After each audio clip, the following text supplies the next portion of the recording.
Olá pessoal, sejam bem-vindos a mais um episódio do Tributex. Meu nome é Douglas Stelletti, sou advogado tributarista e hoje eu vou comentar as principais notícias e novidades do mundo tributário. Fique comigo até o final e vamos juntos entender as últimas mudanças e suas implicações para você e sua empresa.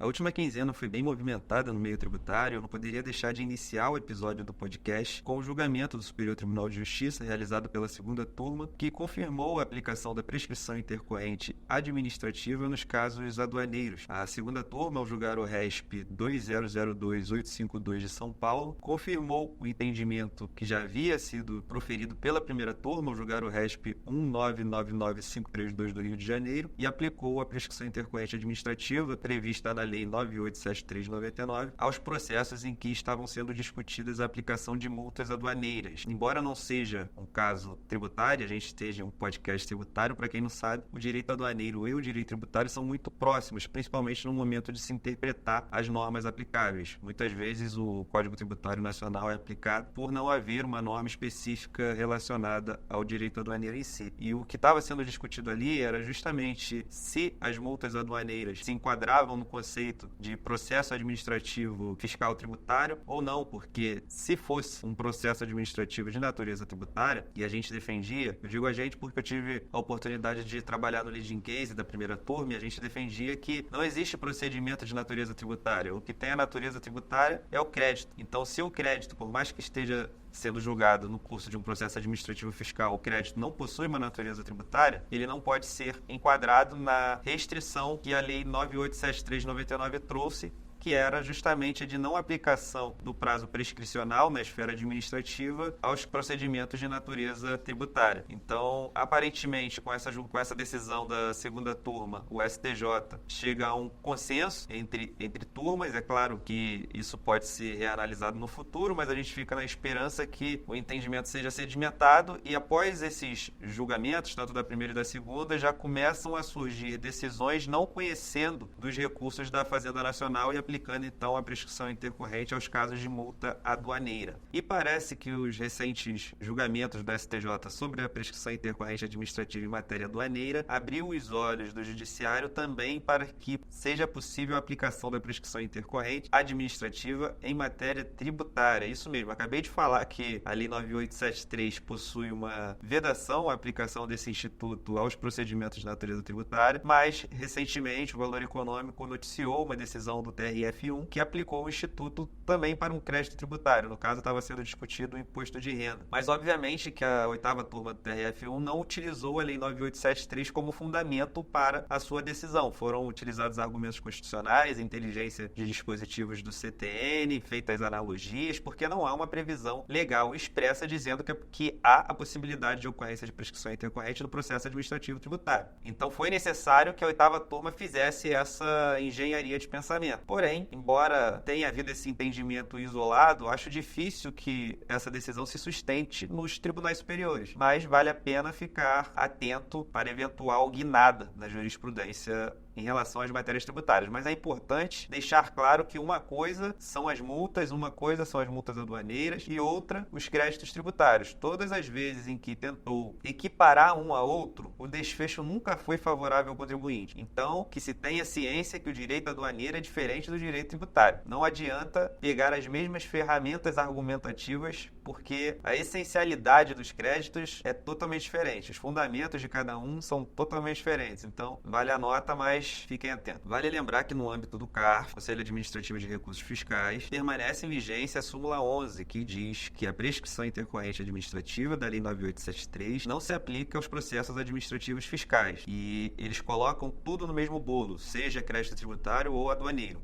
No CARF ainda existe essa súmula que a gente espera que seja revista em breve. No último episódio nós falamos que o governo pretendia aumentar a tributação dos juros sobre capital próprio e aumentar também a alíquota da CSLL, pois a profecia começou a ser cumprida porque foi enviado à Câmara dos Deputados o projeto de lei 3994 de 2024, justamente para que possa ocorrer esse aumento. Mas ainda depende, a Câmara dos Deputados, o Congresso Nacional pode ainda interromper essa profecia, mas caso não interrompa, caso o projeto de lei ele seja aprovado, em 2025 é possível que o imposto de renda retido na fonte sobre o JCP seja aumentado para 20% e a CSLL dos contribuintes normais seja aumentada para 10%. Hoje é de 9% a CSLL de contribuintes normais e a JCP, o IRRF, é de 15%, então sairia de 15% para 20%. Então vamos torcer para que o Congresso Nacional interrompa essa profecia. O Supremo Tribunal Federal deu continuidade ao julgamento da principal tese filhote da tese do século. Apenas relembrando, a tese do século é a que determinou a exclusão do ICMS da base de cálculo do PIS e da COFINS, e a que eu chamo de principal tese filhote é a que discute a validade da inclusão do ISS na base de cálculo do PIS e da COFINS. Então, o Supremo Tribunal Federal deu continuidade ao julgamento que vai definir se o ISS na base de cálculo do PIS e da COFINS é válido ou não. E havia muita expectativa dos contribuintes em relação ao voto do ministro André Mendonça, que não havia votado na tese do século. O voto veio favorável aos contribuintes e quem vai decidir a matéria, porque o julgamento ainda não foi definido, vai ser o ministro Fux, que na tese do século votou pró-contribuinte. Ou seja, se tudo se manter nos trilhos, os contribuintes vão ganhar esse caso. Mas a preocupação fica em relação à modulação de efeitos, porque os ministros já indicaram que vai haver uma modulação bastante restritiva. Então vamos ver, vamos acompanhar se de fato as expectativas vão se consolidar e se no fim vai ter uma modulação do ganhou, mas não levou, não sei, né? E não perca a oportunidade de conhecer os arquétipos de contribuinte. Eu fiz uma postagem lá no Instagram, aires.domingues.adv,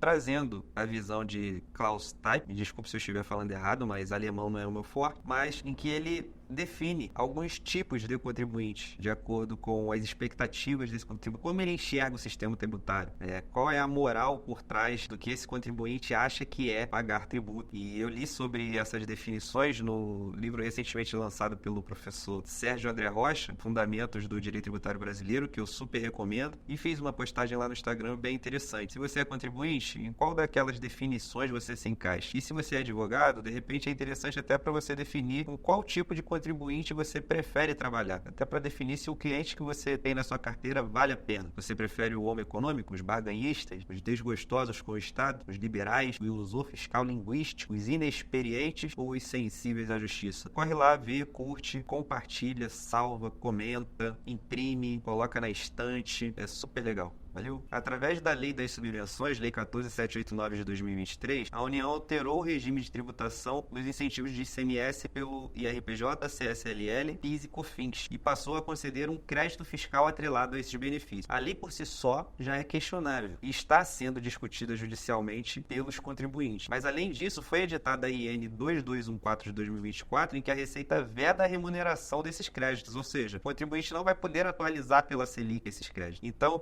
isso dialoga com as recentes tentativas da Receita Federal, não só em relação à atualização de crédito, mas ao próprio aproveitamento desse crédito, em que são impostas regras totalmente desfavoráveis aos contribuintes, que por mais que tenham um direito, possuem muita dificuldade em aproveitar esse direito, enfrentam restrições desses direitos e têm que buscar o judiciário para, de fato, fazer valer um direito. A tese do século é uma questão absurda, porque o contribuinte teve que enfrentar anos de discussão judicial para ter reconhecido o direito ao crédito, aí agora está tendo que enfrentar outras discussões judiciais para que o seu direito ao crédito não seja limitado na via administrativa, para que ele não seja impedido de aproveitar esse crédito. Enfim, são várias as medidas que a União tem feito para lesar os contribuintes. Então, se você está nessa situação, se você está se sentindo lesado, procure um advogado especializado, que ele com certeza vai lhe ajudar. No finalzinho da última semana, na última sexta-feira, a Receita Federal aumentou de 16 para 43 o número de benefícios fiscais que devem ser informados na DIP, que foi instituída pela medida provisória 1227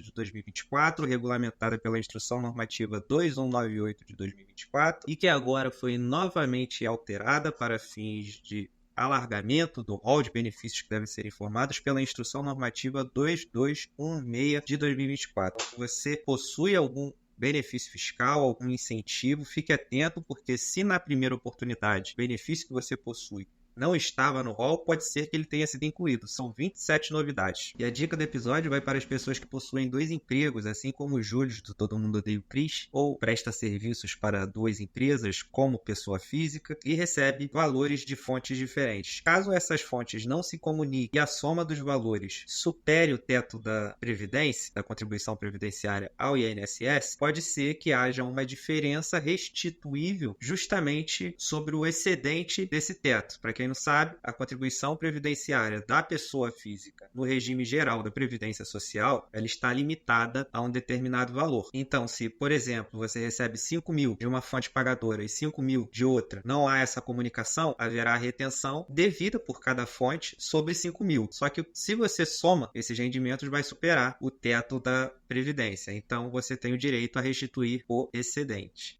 Ficamos por aqui. Muito obrigado pela companhia e até o próximo episódio.